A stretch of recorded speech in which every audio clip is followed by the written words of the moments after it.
యథార్థంగా ప్రవర్తించే వారికి ఆయన ఏ మేలు చేయక మానడు. సహోదరులారా, యథార్థంగా ప్రవర్తించడం అంటే యోబు యథార్థవర్తనుడు అని రాయబడింది. అందుకని పిల్లలు పోగొట్టుకున్నా, ఆస్తిని పోగొట్టుకున్నా, అంతస్తులు పోయినా, పనివారు కాల్చబడినా, భార్య వచ్చి దూషించినా తన యథార్థతను వదిలిపెట్టలేదు, తన ప్రార్థన విడిచిపెట్టలేదు, విశ్వాసాన్ని విడిచిపెట్టలేదు. అందుకే ఆ యథార్థపరుడైన యోబుకి దేవుడు ఏ మేలు చేయకుండా మానలేదు.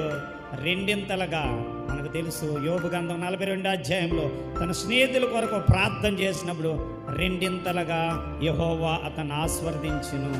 పోగొట్టుకున్న దానికంటే రెట్టింపు దేవుడు దయచేశాడు. మరలా 10 మంది పిల్లల్ని ఇచ్చాడు. పోగొట్టుకున్న ఆస్తి కంటే రెట్టింపు ఇచ్చాడు.